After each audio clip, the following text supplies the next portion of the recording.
Hello जी, good evening. कैसे हैं आप सब? शाम के 7 बजे हैं, मंगलवार का दिन है। अभी अभी जस्ट जोत कर रही थी और मैं देखो कहाँ बैठी हुई हूँ पूजा कर रही थी।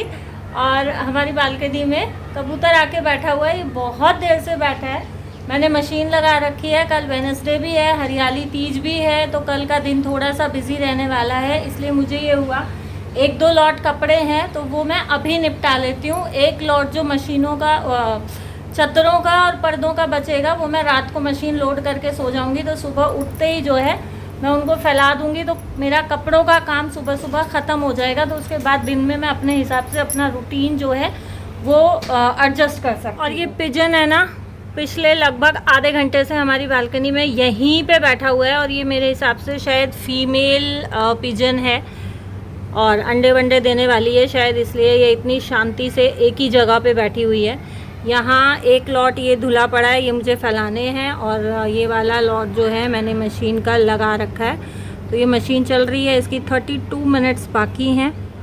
आधी साइकिल इसकी हो चुकी है कंप्लीट, आधी साइकिल बाकी है।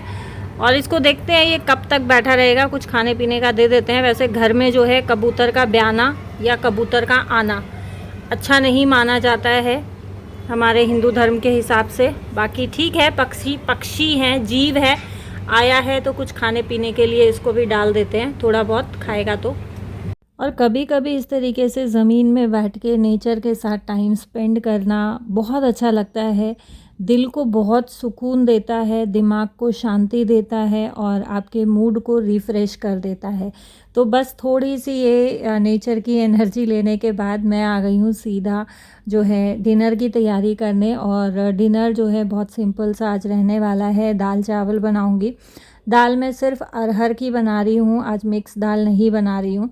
साथ साथ मेरे डब्बे जो है खाली हो रखे हैं, उनको भी रिफ़िल करूँगी। हाथ में जैसा आप लोग जानते ही हैं कि बहुत ज़्यादा दिक्कत चल रही है, तो उस कारण से जो भी सामान आता है पैकेट खोल के सीधा यूज़ कर लेती हूँ, क्लिप लगा के रख देती हूँ। लेकिन बहुत सारे पैकेट्स इकट्ठे हो गए हैं, बॉक्सेस बहुत सारे खाली हो गए हैं, तो मुझे ये हुआ कि चलो ठीक है, काम तो करना ही है, थोड़ा धीरे धीरे हो जाएगा, थोड़ा आगे पीछे करके हो जाएगा, बट काम सारे ही एक जो है गृहिणी को, औरत को मैनेज करने ही पड़ते हैं। अब चाहे वो हाउसवाइफ हो, चाहे वर्किंग वुमेन हो, लेकिन देखो घर की देखभाल एक औरत के ही ज़िम्मे होती है, औरत की ही ज़िम्मेदारी होती है घर के सभी कामों की देखरेख करना। अगर वुमेन जो है वर्किंग है तो भी अगर वो हाउस हेल्पर्स से काम करा रही है तो उसको अपनी निगरानी में ही खड़े होकर उनसे काम कराना पड़ता है। तो ये ड्यूटी हर एक औरत की है, ऐसा नहीं है कि सिर्फ हाउसवाइफ्स की ये ड्यूटी है, वर्किंग वुमेंस के भी ये ड्यूटी रहती है और रिस्पॉन्सिबिलिटी रहती है। यहाँ दाल जो है वो मैंने चढ़ा दी है, चावल को अच्छे से धो के और मैंने भीगने के लिए रख दिया है। जब तक दाल बनेगी तब तक चावल जो है वो मेरे अच्छे से भीग जाएंगे। और बीच बीच में एक आधा जो डब्बा मुझे दिख रहा है या थोड़ा बहुत जो टाइम लग रहा है, तो उस डब्बे को भी मैं रिफ़िल कर ले रही हूँ। मैंने 2 डब्बे जो है दाल के रिफ़िल करके रख दिए हैं। दाल में झाग आ गया था पानी में तो उतार दिया है। बस अब जो बेसिक मसाले रहेंगे, हल्दी, नमक, थोड़ा सा घी, 2 टमाटर बीच में से स्लिट करके दाल में डाल के, और मैं जो है इसमें कुकर में सीटी लगवा लूँगी। अच्छा, जब हम मिक्स दाल बनाते हैं ना तो उसमें मैं यूज़ करती हूँ चने की दाल, तो उसमें 3 से 4 विसल मुझे लगानी ही पड़ती है। और अरहर की दाल जो है अगर भिगो के बनाते हैं थोड़ी बहुत देर तो 1 सीटी में बन जाती है, अदरवाइज़ 2 से 3 सीटी में अरहर की दाल में भी लगवाती हूँ। यहाँ नमक का भी जो है मेरा जो पॉट है वो बहुत टाइम से खाली हो रखा था, तो उसको भी मैंने रिफ़िल कर दिया है। और जो नमक का पैकेट खाली हुआ है, ये ज़िपलॉक बैग्स आते हैं, उसको मैंने फ्रीज़र में रख दिया है ताकि अगर मुझे कुछ स्टोर करना हो तो मैं उस पैकेट को इजीली यूज़ कर सकती हूँ और मुझे मार्केट से वो पैकेट ना ख़रीदना पड़े। किचन को जो है मैं जब भी जो भी काम करती हूँ, चाहे मैं कुकिंग का करती हूँ, चाहे मैं इस तरीके से बॉक्सेस अपने रिफ़िल करके रखती हूँ, ग्रॉसरी अरेंज करना हुआ, कोई भी काम किचन का होता है तो किचन काउंटर्स को मैं साथ साथ क्लीन करते हुए चलती हूँ। यहाँ पोहा का भी जो है मैंने नया पैकेट खोला था और सुबह पोहा बनाया तो पैकेट को मैंने क्लिप लगा के रख दिया था। बेसन भी मेरा ख़त्म हो रखा है तो इसको भी मुझे रिफ़िल करना था। मैंने जब लास्ट टाइम कढ़ी बनाई थी तो मैंने जो है पैकेट काट के और सेम क्लिप लगा के रख दिया था। और आजकल जो है काम थोड़ा सा इसी तरीके से खिंड मिंड हो रहा है मेरे से, बहुत नीटली काम नहीं कर पा रही हूँ क्योंकि आप जानते हैं एक हाथ से सारे काम कर पाना पॉसिबल नहीं होता है। दूसरे वाले को मैं सिर्फ नाम के लिए यूज़ करती हूँ, बाकी दूसरा हाथ मेरा ना प्रेशर ले पा रहा है, ना किसी काम के लिए सपोर्ट कर पा रहा है राइट हैंड को। यहाँ एक पैकेट में बहुत थोड़ी सी चने की दाल बची हुई थी और ये काफ़ी टाइम से रखी हुई थी, तो बस इसको भी मैंने जो है बॉक्स में डाल दिया है। और ये जो पैकेट्स खाली हुए हैं इसी के ऊपर ये जो बेसन गिरा है ना, इसको मैं निकाल लूँगी, क्योंकि अगर कपड़े से पोंछूंगी तो सिंक में जाएगा और वैसे अगर लूँगी तो ज़मीन में गिरेगा। और खाली पैकेट्स को साथ साथ जो है डस्टबिन में डाले जा रही हूँ। ये एक चावल का पैकेट जो है खुला हुआ था, इसमें भी थोड़े से चावल बचे हुए हैं, कुछ मैंने अभी भिगोने के लिए ले लिए थे। और 1-1 किलो के मैंने 2-3 पैकेट्स मंगा के रखे हैं, तो ये डब्बा खाली है, बस इसमें जितना भी आएगा मैं नए पैकेट में से इस डब्बे को भी रिफ़िल कर दूँगी, क्योंकि पैकेट में से ना बच्चों को भी लेने में थोड़ी दिक्कत होती है सामान। अगर बच्चे किचन में काम कर रहे हैं, कुछ खाने पीने का बना रहे हैं, अगर मैंने बॉक्सेस में डाल के रखा है ना, तो बच्चों के लिए भी बहुत कन्वीनियंट हो जाता है। कभी आजकल ऐसा होता है कि मुझे हेल्पर्स को भी बोलना पड़ता है कि आप जो है चावल धो के भिगो दो या रोटियां बना दो, तो अगर बॉक्सेस में सामान होता है या दाल धो के भिगो दो, सब्ज़ी अगर मैंने फ्रिज में अरेंज करके रखी है तो उसके लिए भी हेल्पर्स को जो है कन्वीनियंट रहता है। अपने हाथ से जब काम करना होता है ना, आप कैसे भी मैनेज कर सकते हो, लेकिन जब दूसरों को से आपको काम करवाना है या दूसरा कोई आपकी हेल्प कर रहा है, तो हमें थोड़ा सा उस हिसाब से काम को या चीज़ों को अरेंज करना पड़ता है। यहाँ आटे का बैग जो मंगाया था, ये भी खोल के मैं बैग में से ही यूज़ कर रही थी, तो इसको भी मैं जो है पलट ले रही हूँ आटे के डब्बे में। साथ ही मैंने चीनी मंगाई थी 5 किलो। पिछले काफ़ी टाइम से जो है 1-1 किलो के बैग्स आ रहे थे चीनी के, तो ये जो चीनी की टंकी है ये मेरी खाली ही रखी हुई थी, इसमें मैं दूसरे सामान जो है यूज़ कर रही थी इस टंकी को रखने के लिए। और हम लोग जैसे ग्रॉसरी लेके आते हैं ना, तो रिलायंस में ऑफ़र चलता रहता है कि आप इतने का सामान लोगे तो 9 रुपये में आपको 1 किलो चीनी मिलेगी। तो वो 1-1 किलो के बैग्स 4-5 आ जाते थे, 3-4 आ जाते हैं, तो महीने भर का काम चल जाता है। क्योंकि घर में सिर्फ मैं ही चाय पीती हूँ और चाय के अलावा किसी और चीज़ में चीनी यूज़ होती नहीं है। अमावस वाले दिन खीर हलवा बनता है, उसमें चीनी डलती है, या बीच में अगर मैं खीर हलवा बनाती हूँ तो उसमें चीनी यूज़ होती है। बाकी उससे ज़्यादा मेरे घर में चीनी का कोई यूज़ नहीं रहता है। यहाँ जो ये आटा और चीनी के बैग्स खाली हुए हैं, इनको भी मैंने साथ साथ डस्टबिन के पास रख दिया है। और ये इतना मैंने काम किया तब तक जो है मेरी दाल बन के और कुकर का प्रेशर निकल गया था, तो साथ साथ जो है मैंने दाल को भी छौंक दिया है।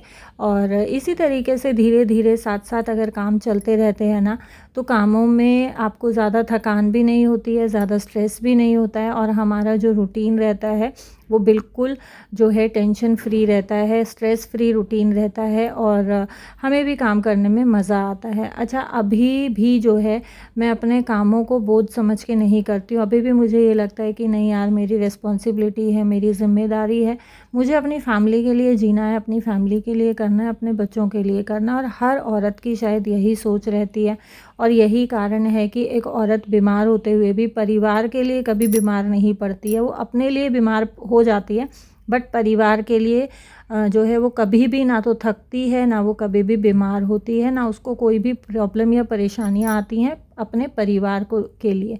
और ये बहुत गहरी बात है।